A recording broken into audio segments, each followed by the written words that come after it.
Well, folks, we have some huge updates out in the 2026 Senate race in the United States. There have been some major changes in multiple races that are going to completely change the trajectory of this race so far. Now, ultimately, I still believe that the GOP will hold the Senate at the end of the day. In 2026, the GOP will hold the Senate. I still have the Democrats ceiling at about 49 seats. But a few candidates have made it much, much more interesting to take a look at. So we are going to be looking at a full overview of the 2026 Senate election in America, and there are some pretty big changes that have happened since the last time we looked at this. Now, we have to take a look at the big picture first. Right now, Republicans have a 53-seat majority in the Senate. Republican leadership is set on a mission. From earlier this year, they came out and said, look, we're going to spend billions of dollars. We're going to try and get to a 55-seat majority. Something that back in March, really did feel attainable. I really felt like it was attainable to get 55 or even 56 seats back in March. But that is not the reality anymore. And at this point, I do not believe it is very probable that the GOP will get to 55 seats. I still have their ceiling at 55 seats, but the likelihood of that happening is very low as far as I'm concerned, because it would have to be a great year for the GOP in order for this to happen. So you got to start with all of the safe seats. The safe seats we have laid out on the map right here. Places like Idaho, Wyoming, you have Shelley Moore Capito in West Virginia, Cynthia Loomis in Wyoming, Bill Hagerty in Tennessee, Mike Rounds in South Dakota, Mark Wayne Mullen in Oregon. You have Sidney Hyde-Smith in Mississippi, Bill Cassidy in Louisiana, Jim Rich in Idaho, Kentucky. You have Mitch McConnell, not running for re-election, obviously, but I still have this as a safe Republican seat as of right now. Tom Cotton in Arkansas and Tommy Tuberville in Alabama. Now on the Democrat side, you have Colorado, John Hickenlooper up for re-election, his first re-election. Chris Coons in Delaware, this will be his fourth re-election.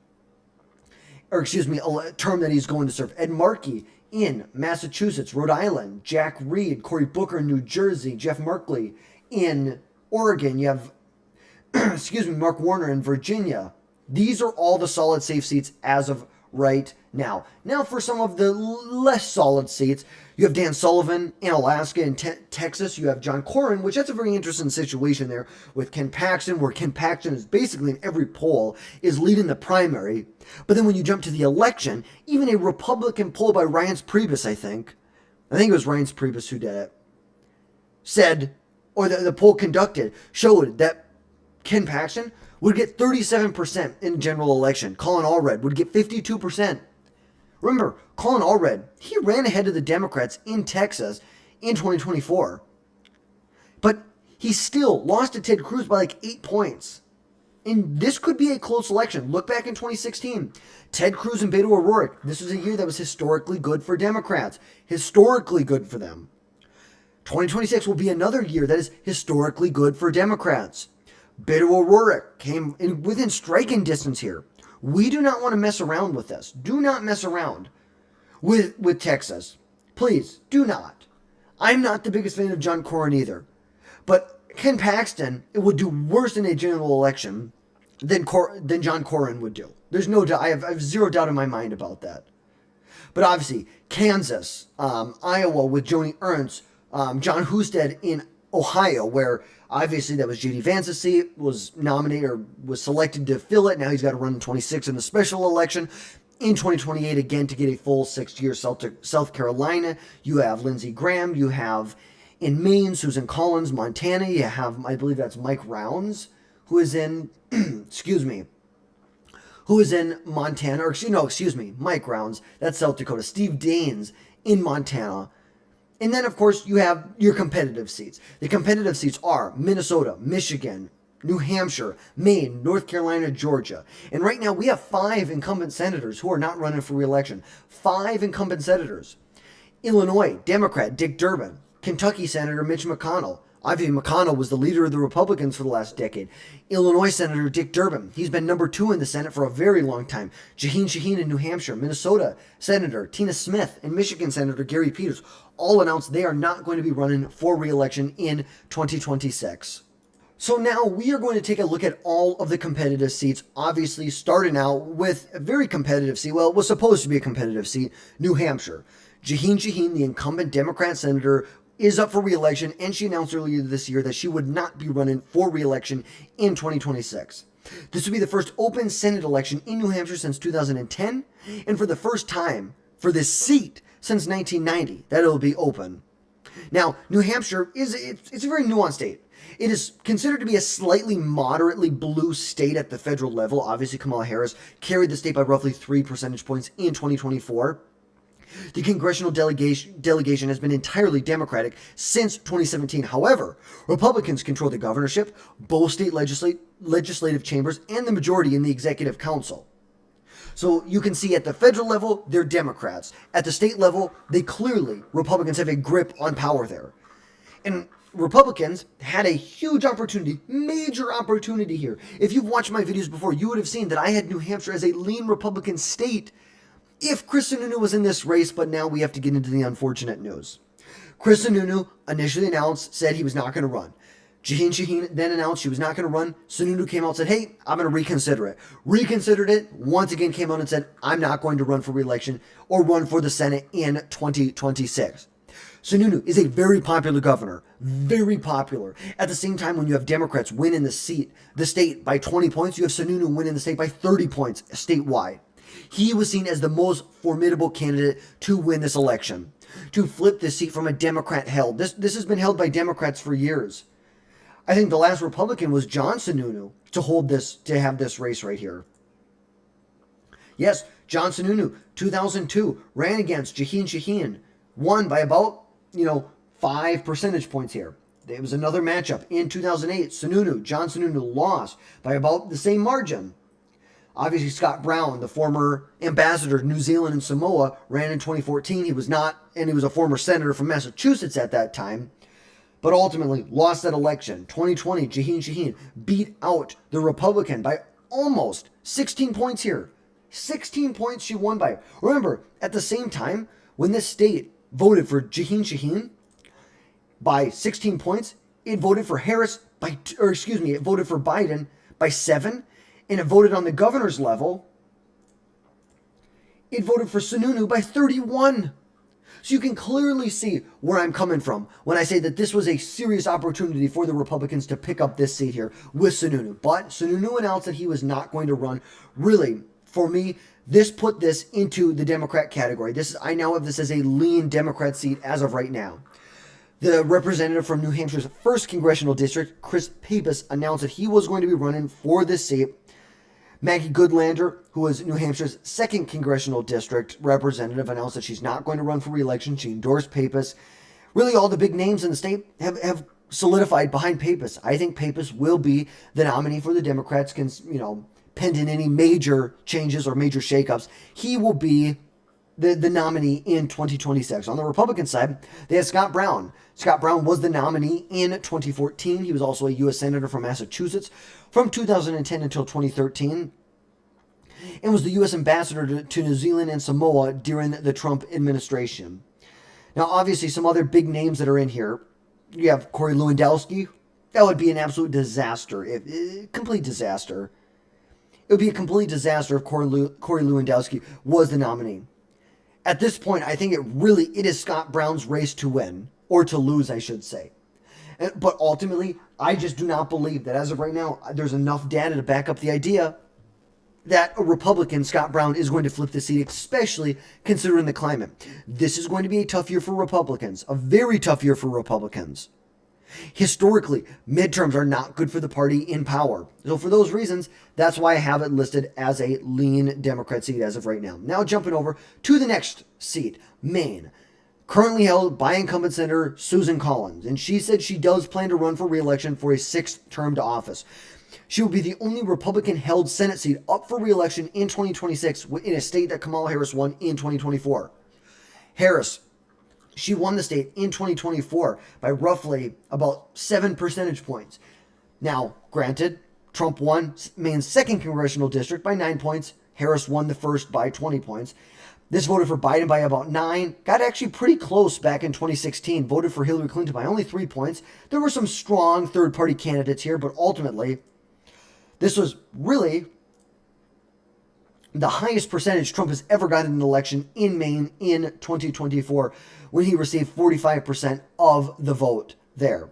Now, right now, this will coincide with 2 U.S. House elections for Maine's 2 congressional districts, a gubernatorial election, and many other statewide elections. And now, Maine is it's a nuanced state in a weird way in which it is a Democrat. I don't want to say Democrat stronghold. It is a Democrat lean to likely, kind of in between, a moderately blue state. It's voted for a Democrat in the presidential elections every year since 1992. Like we said, voted for Harris by about 7 percentage points in 2024. And Democrats control the governorship, the state legislature, both seats in Maine's U.S. House delegation. But it's kind of weird because they have an independent and a Republican as U.S. senators. Very interesting. But Susan Collins was initially elected back in 1996 to this seat here. Go all the way back, 1996. And she's fared very well. Very well. Since 1996, whether it was a good year for Republicans or a bad year, she has fared very well. Obviously, 2002 beat out Sherry Pingree by roughly 17 percentage points in that election. 2002, 17 percentage points. Fast forward to 2008, a year that was really, really good for Democrats. Really good. You saw nationwide, they flipped Alaska, New Mexico, Colorado, Oregon. You saw Al Franken beat out Norm Coleman in Minnesota. You saw Mark Warner win in Virginia. You saw Kay Hagan beat the incumbent senator at that time. You saw some big flips. New Hampshire, Shaheen beat out John Sununu. It was a very, very good year for Democrats. And even on the presidential level, you look in 2008. Look at this. Nevada, Colorado, New Mexico. They won out. They beat Obama won Nebraska's 2nd congressional district. They won Iowa. Obama won Indiana, Ohio, North Carolina, Virginia, Florida. Like, it was a blue wave in 2008. Huge blue wave. But you know who won?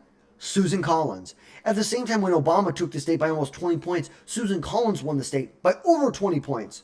Over 20 points in that race. Fast forward, 2014, obviously great election for her. She won by almost 70% of the vote in Maine. And then in 2020, really one of her closer races, she beat out her opponent by about 8.5 percentage points in that race. And although it was a very close election back in 2020, it is going to be a big battleground in 2026 with Republicans and Democrats vowing to independently pour at least $250 to $500 million into the state. The Republicans, it is insane. This Senate seat has been held by Republicans since 1979. With the decline of ticket splitting and being a midterm with a Republican president, Collins is viewed as a very vulnerable Republican going into this race. But ultimately, I have this as a lean Republican state as of right now. I do not believe that this is going to be a state that Democrats are going to win at the end of the day. I think Democrats will come home. Republicans will come home. Democrats, independents, moderates, they will come home and vote for Susan Collins. Now, we have to look at really, probably the most vulnerable Republican up for re-election in 2026. And that would be Thom Tillis in the North Carolina Senate election. Now, Tillis is a 2-term incumbent Republican senator, was re-elected in 2020 with about 48% of the vote in 2020, and has been censored by the Republican Party 2 separate times. 2 separate times in North Carolina. Now, Republicans have won every U.S. Senate election in North Carolina since 2010. This election will be the first time since 2002 where a Senate race in North Carolina was held during a Republican president's midterm, which could, there could be a lot of issues. There could be a lot of issues here. Now, North Carolina is typically a swing state. It is considered a purple to slightly red state at the federal level. It was also a top battleground in 2020 and 2024. Now, it was the only battleground state that did not vote for Biden in 2020 when he became president. The only one out of the 7 swing states that voted for Trump by about a point and a half. Trump did end up carrying the state again in 2024 by about 3.5 percentage points in that race.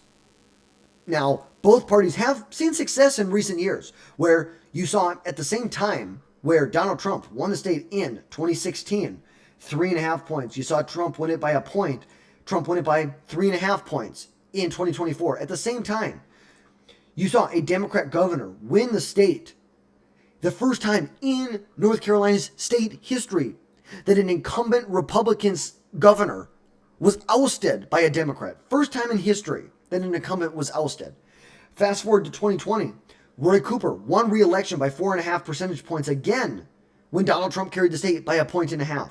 Fast forward to 2024. Josh Stein now obviously won the state by 14 points. This is very skewed because Mark Robinson was a deeply flawed candidate with a lot of issues. We're not going to dive into all the issues today, but a deeply, deeply, deeply flawed candidate in that election. So Democrats have seen successes statewide, including, like we said, in 2024 when they won half of the state executive offices. And as one of only 2 seats held by a Republican in a state that did not vote for Trump by double digits in 2024, North Carolina is considered a key Senate battleground in 2026. Democrats really see this as their prime pickup opportunity.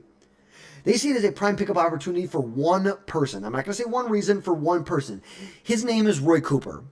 Roy Cooper was the longtime Attorney General, 4-term Attorney General, longest serving Attorney General in North Carolina history. He was a 2-term governor of North Carolina. He was the governor who won while Trump won as well.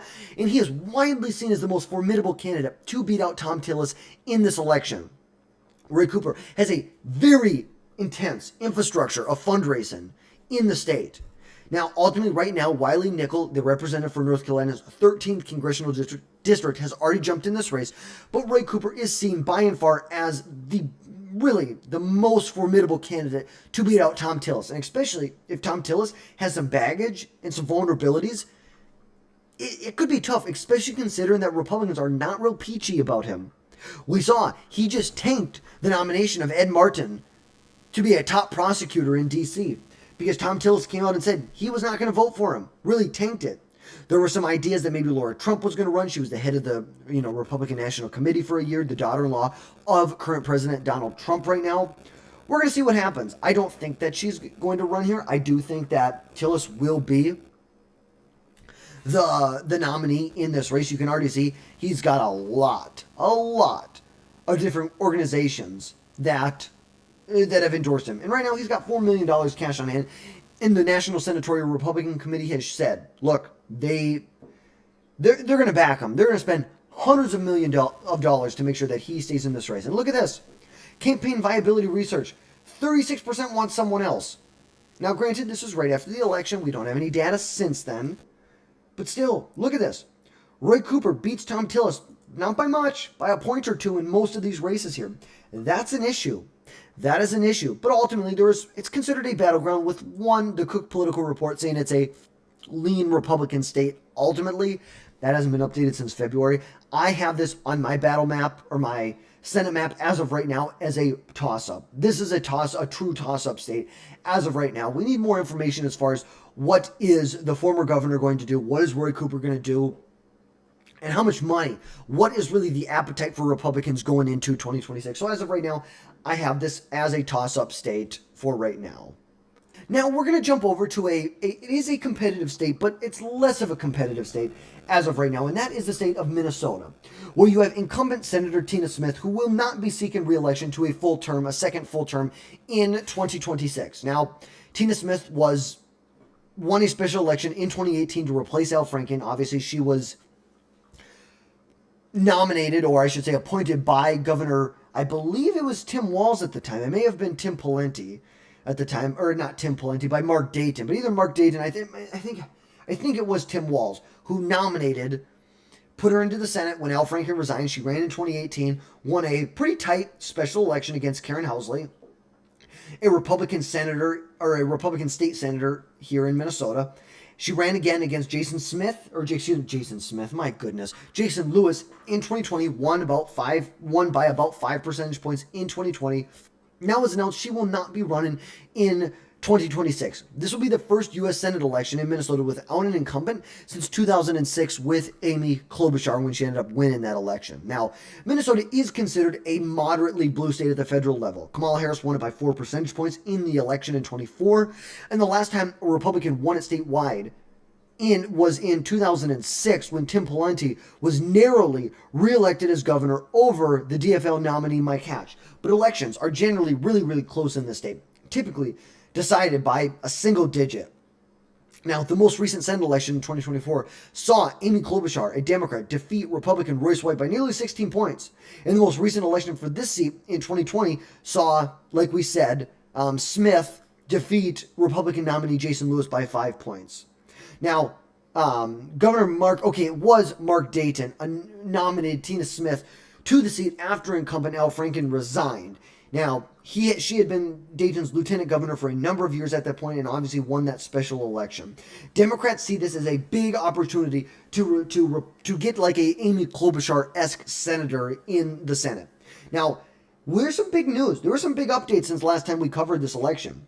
Angie Craig, the U.S. representative for Minnesota's 2nd Congressional District, has announced she is running for this race against Peggy Flanagan, the current lieutenant governor of Minnesota. Angie Craig is seen as much more as a moderate Democrat in this race relative to Peggy Flanagan. No doubt about that. She definitely, and this is kind of how I have it as of right now.